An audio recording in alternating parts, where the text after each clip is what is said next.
Hello, magandang araw po muli sa inyo. Hello. Hello. Hello. Hello. Hello. Hello everyone. Hello. Hello everyone. Hello. Hello everyone. Hello everyone. Hello everyone. Hello, this is Light and Grace. Hello.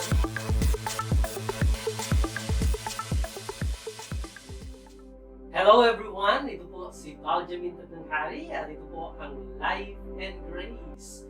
We're so excited for today at kung kayo po ay sumusubaybay sa programang ito, it is most probably na napansin niyo po na iba na po ang ating pangalan ngayon. Ang ating pangalan ngayon ay Life and Grace Channel. Ito po ay upang madalian kayo sa pagsasearch. We're so excited because ngayong araw din po ito ang simula ng ating launching para po sa ating pong hindi lang po sa Facebook, kundi sa YouTube at Spotify. Again, ang isa-search niyo po lang sa search bar ay Light and Grace Channel at kayo po ay dadali na nito sa YouTube at sa Spotify.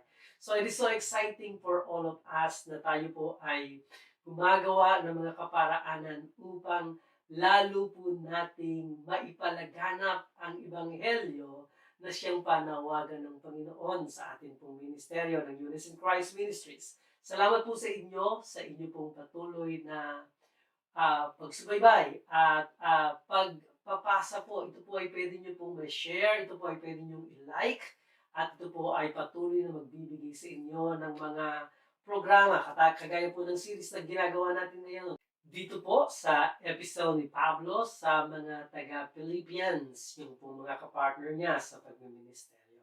So tayo po ay nagagalak sa Panginoon and we're so excited in doing this. So with that, tayo po ay magpatuloy na sa ating pong pinag-uusapan at pinag-aaralang topic. Tayo po ngayon ay nasa Philippians chapter 1. Pag-uusapan po natin ang verse 27 hanggang 30. Tatapusin po na rin itong chapter 1 ng Philippians.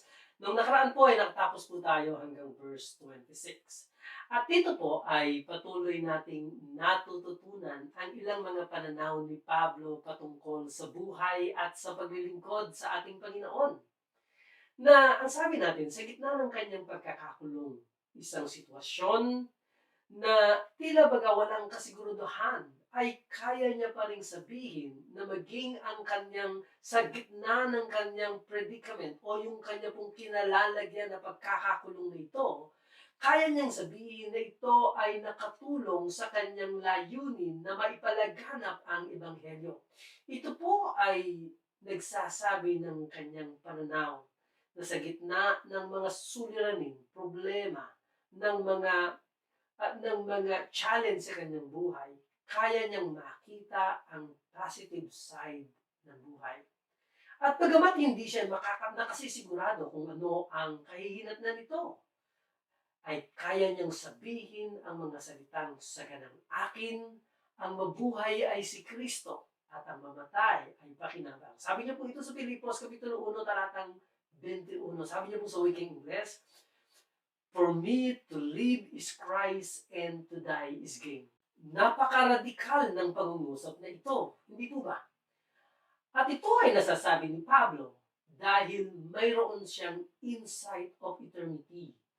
Na kung magkakaroon tayo ng pananaw ng eternity o ng magpawalang hanggan o yung magpakailanman, na ang ating buhay ay di lamang dito sa mundong ito, na ang buhay natin dito ay maikling bahagi lamang ng pangwalang hanggan, mailalagay mo sa tama ang iyong pagpapahalaga.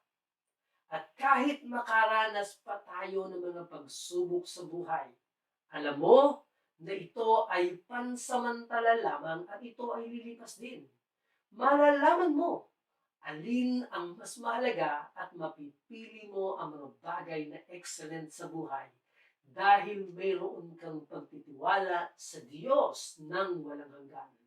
Siya po ang ating Panginoon, ang ating Diyos ng walang hanggan. Alam niyo po, si Pablo na sumulat po ng Aklat ng Roma, minsan nabanggit niya ito sa kanyang sulat sa mga Roma, ang patungkol po kay Abraham, ang pagsunod ni Abraham na kilala natin ng maraming mga Kristiyano na sinasabing ama ng pananampalataya. Na kung paanong si Abraham na ito ay lubos na nagtiwala sa Diyos na tutuparin ng Diyos ang kaniyang ipinangako sa kanya. Sabi po ng Romans chapter 4 verse 21, and being fully persuaded that what he had promised, he was able also to perform. And I want you to take note of the word fully persuaded. Yung pong nagtitiwala ng gusto.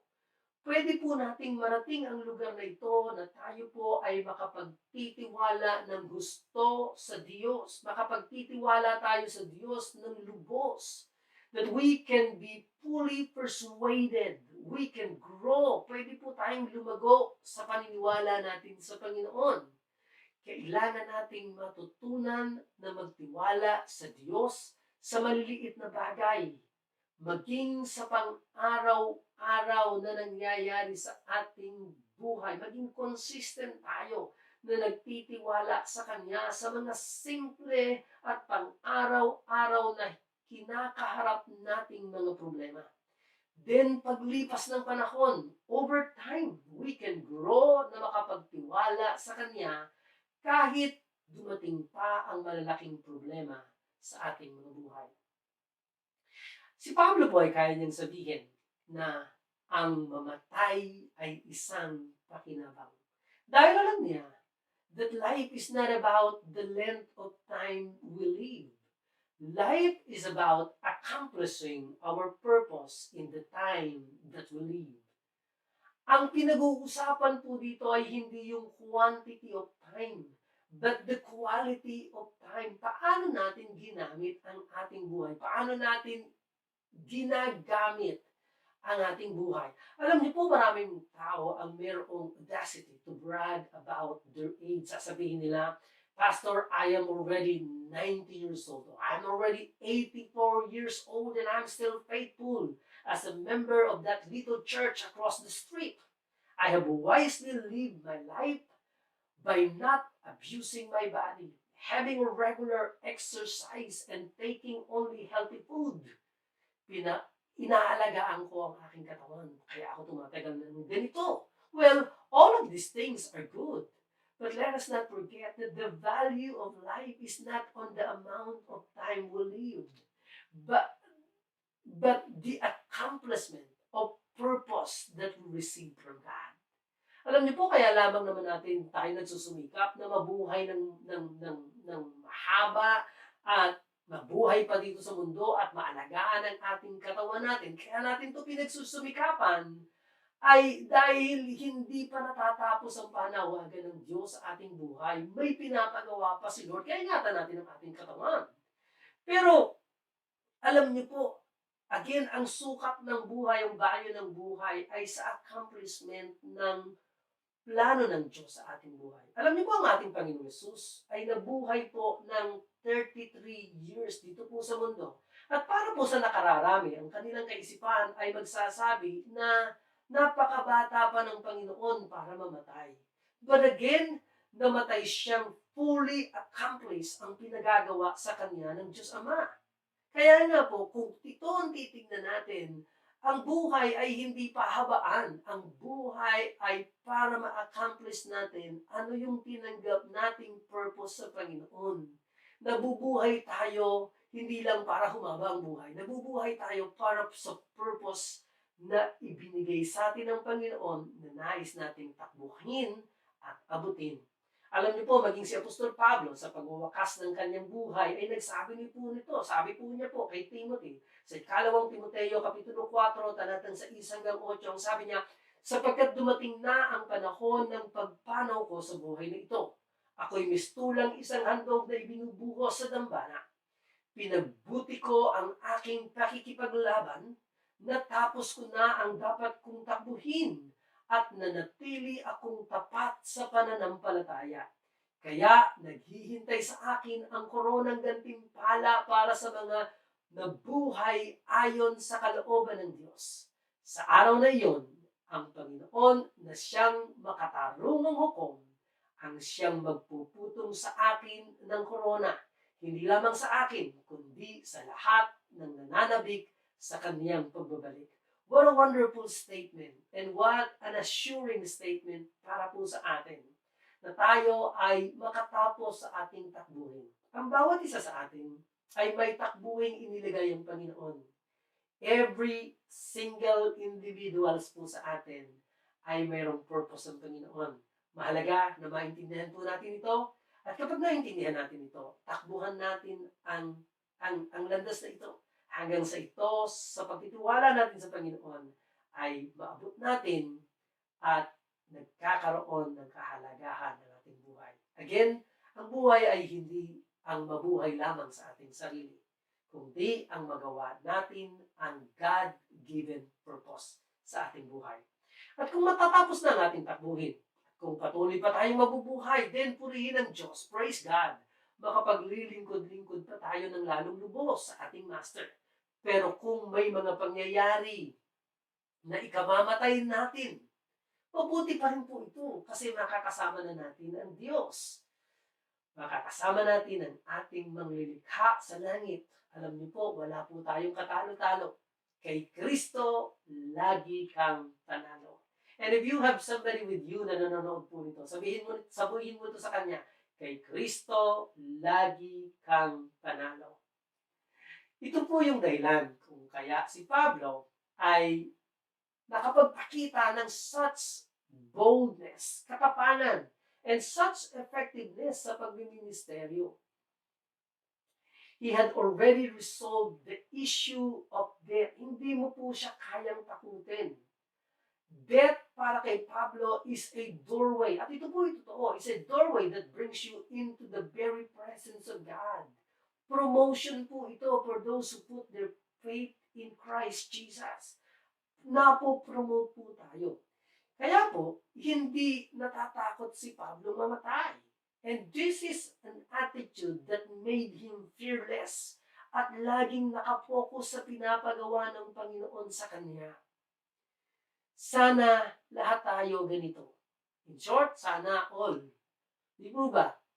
Ang ating pong Biblia ay nagsasalita na sa mga tao na nais makip ang kanilang buhay, ay mawawalan po nito. Sabi po sa English, those who try to keep the life they have will lose it. Sundan niyo po, ito po ay matatagpuan natin sa Mateo Kapitulo 10, talatang 29. Ang sabi po dito, ang nagsisikap magligtas ng kanyang buhay ay mawawalan ito.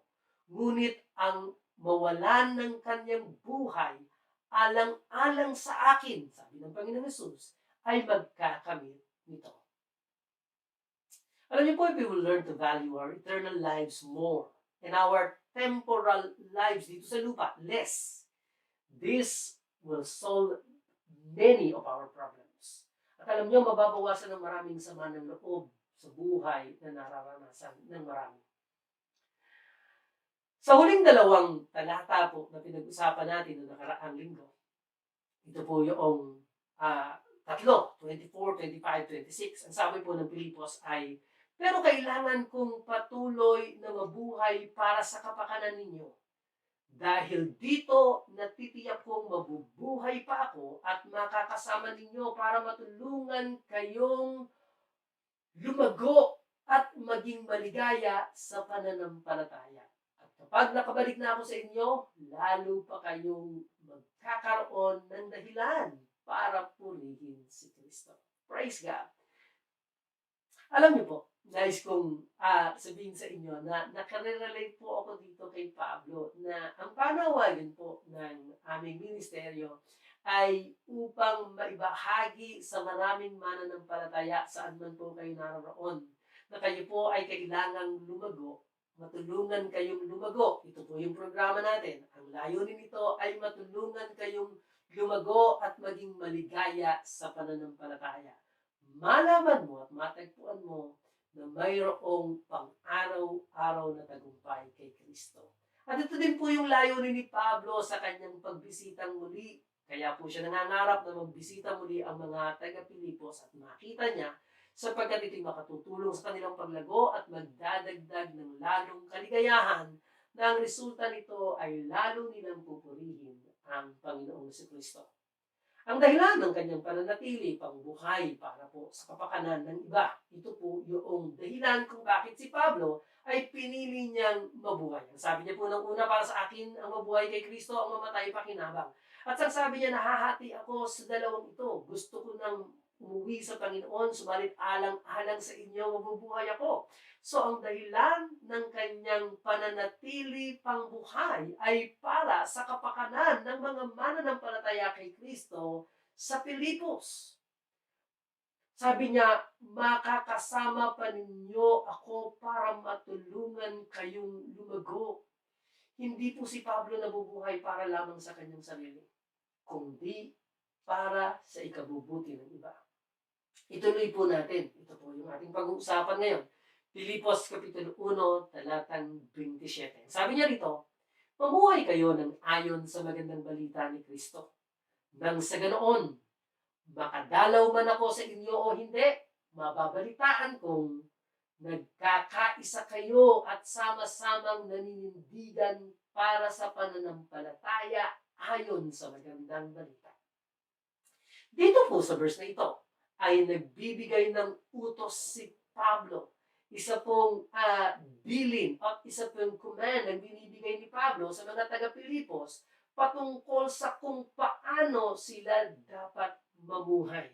Yung kanila po bang habit sa pang-araw-araw at yung lifestyle nila sa pang-araw-araw.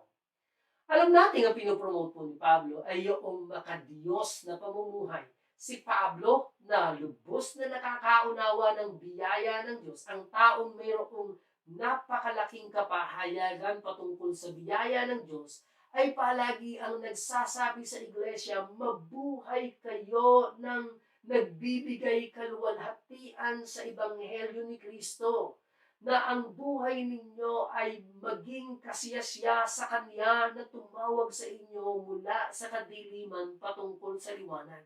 Ito din po yung pinopromote natin. Yes, we preach about the grace of God, but we also say that through this grace of God na inyong tinanggap, kapag ito ay inyong pinag-aralan, tuturuan kayo nito upang maiwasan yung gumawa ng bagay patungkol sa kasalanan at kayo ay mabuhay ng may katuwiran.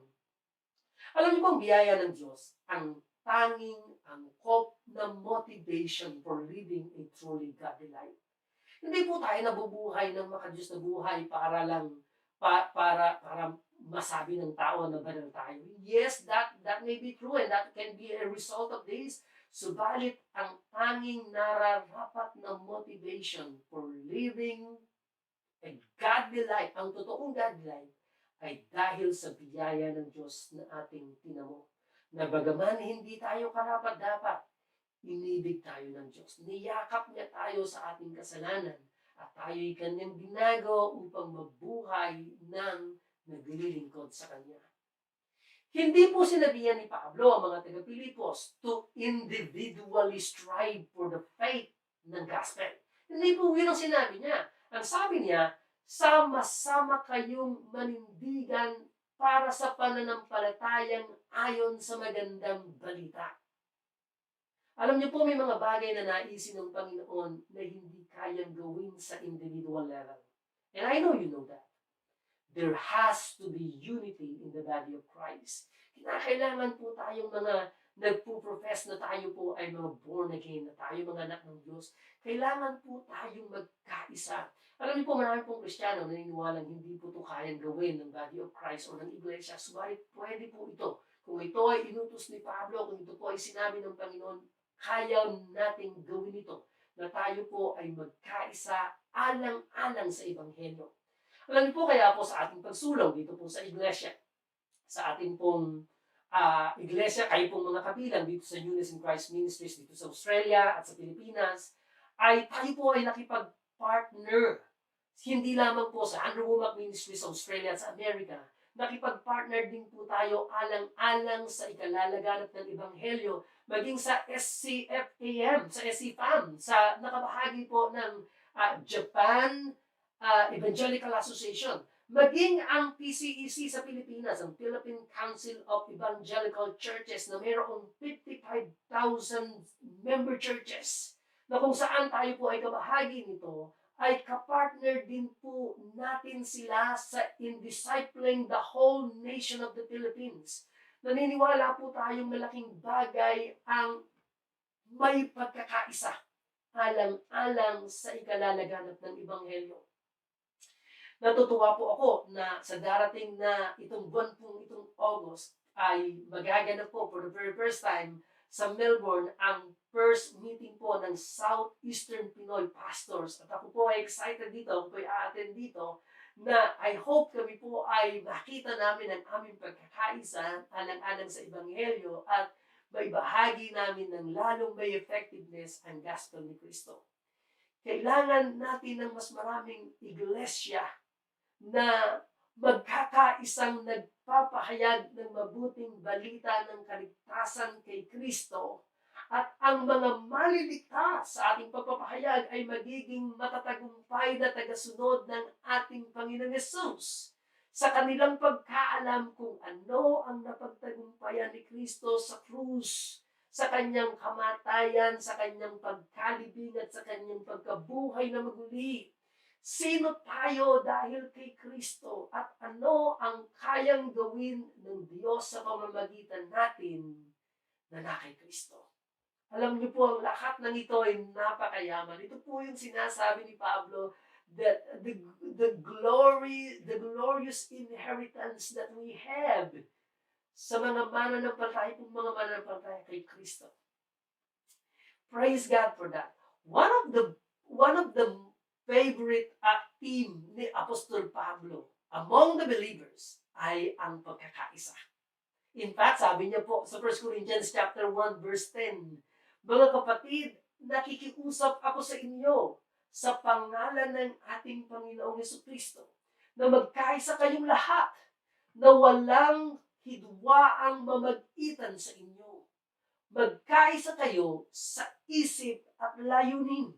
Yun po yung bilin ni Pablo, na maging ang ating Panginoong Hesus, nung siya po ay nabubuhay sa lupa, ay nagsabi sa atin na ang pinakadakilang pruweba o patunay na pwede nating ibigay sa mundo ay ang ating pong pag-ibig sa isa't isa at ang pagkakaisa natin. Sabi po ng Juan, Kapitulo 13, talatang 35, ang Panginoong Hesus ang nagsasalita dito, ang sabi niya, sa pamamagitan nito ay malalaman ng lahat ng mga tao na kayo ay aking mga alagad. Ito ay kung may pag-ibig kayo sa isa't isa. Alam niyo po, if you will think over sa statement na ito at sa verse na ito, that if we are more focused on moral acts of holiness than loving our brethren, our brothers and sisters, then we are missing the mark. Kung ang focus natin ay paano mabuhay ng tama po ito. But kung mas mahalaga ito sa inyo kisa sa magmahalan tayo bilang mga magkakapatid sa Panginoon, then na-miss natin po yung gustong mangyari ng Panginoon.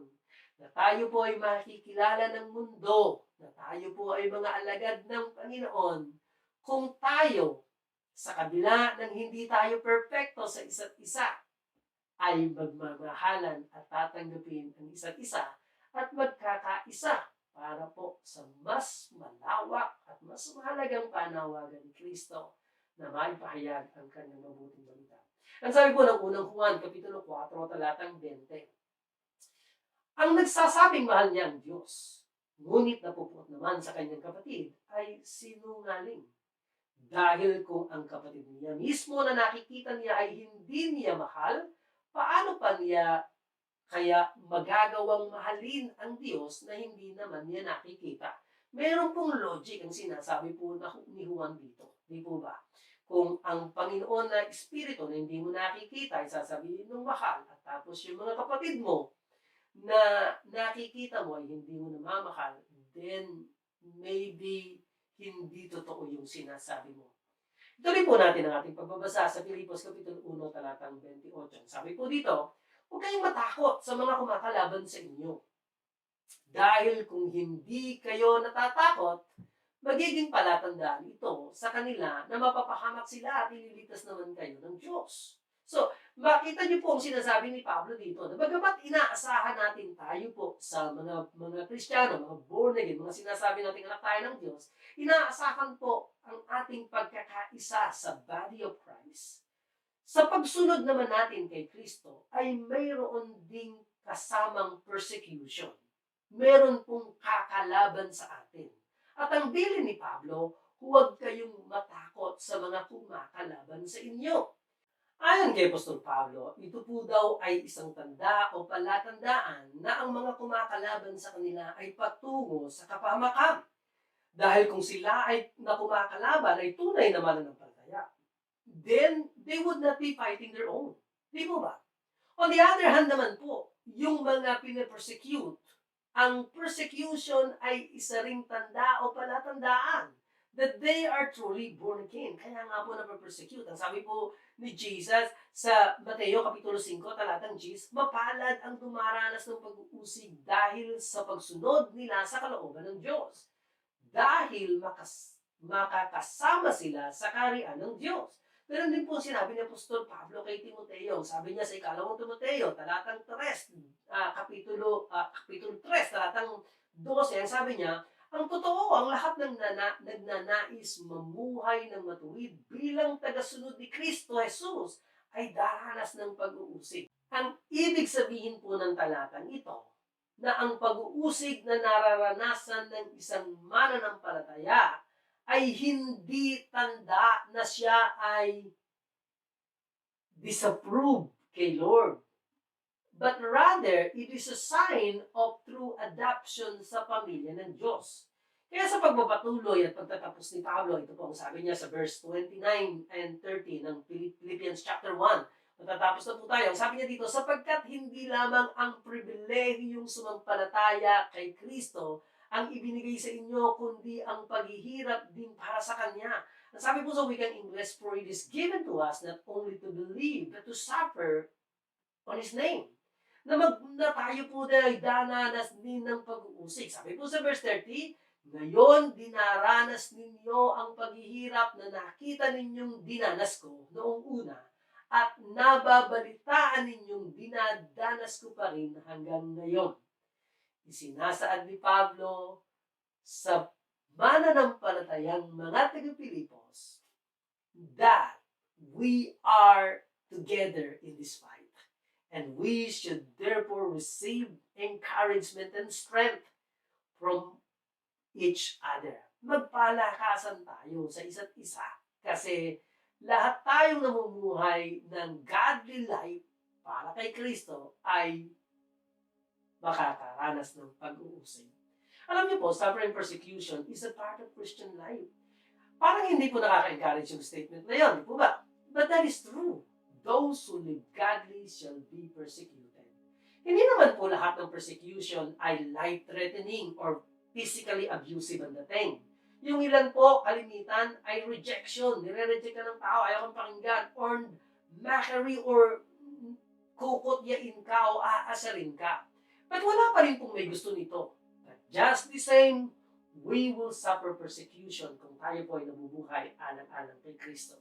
And the only reason any of us would not suffer persecution is if we were headed in the same direction as the unbelievers. Kung kayo po ay nakikipamato, kung ang ginagawa po ng mga unbelievers ay ginagawa nyo rin. And that's the reason why na hindi ka po napapersecute.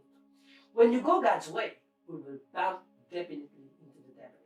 And the only Christians who don't suffer persecutions are those who are not living godly lives. Dahil ang Christianismo po is exactly opposite of the whole world system. Alam niyo po ang world system? Ang sabi ng Panginoon, we should live selfless. Habang tayo po ay nasa selfless direction, ang mundo naman ay very consumed about themselves. Laging sarili ang iniisip.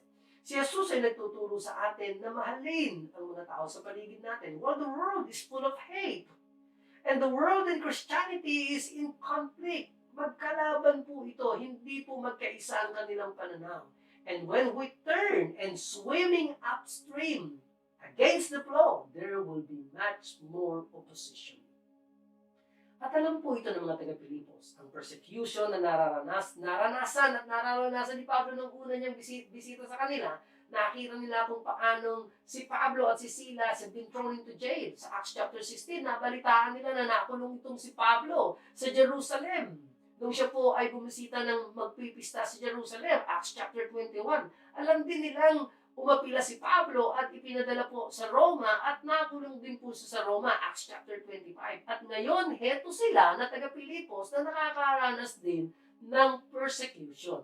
At ang sinasabi ni Pablo, sabi niya, sa aking pagsunod kay Kristo, nakaranas at nakakaranas pa rin ako ng persecution. Kayo man na mga mananampalataya kay Kristo na namumuhay ng makadiyos na pamumuhay, ay makakaranas din ng ganito.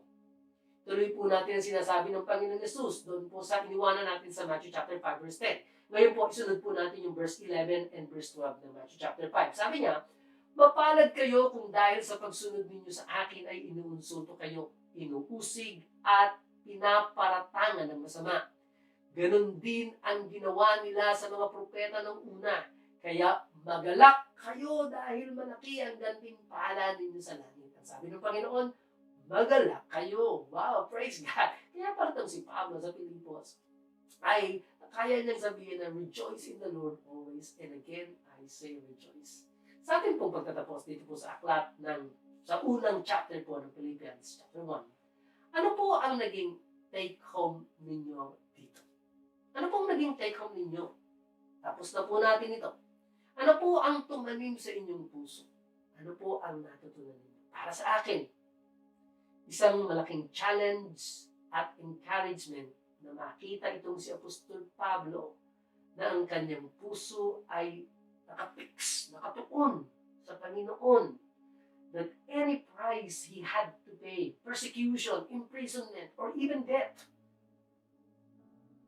kung ito ang makapagbibigay ng kaluwalhatian sa kanyang Panginoong Diyos, everything is justified para sa Kanya.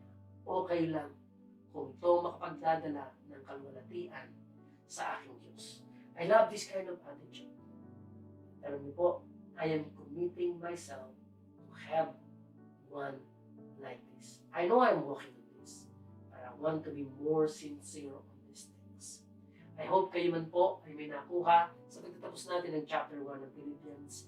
And I know the Lord will continue to speak to you when you open your heart and allowing the Spirit of God to speak on this message. And God will reveal Himself more and more sa inyong buhay. Ito po si Benjamin Tadlong Hari. Sundan po natin ito sa chapter 2 ng Philippians. God bless you po. Shalom!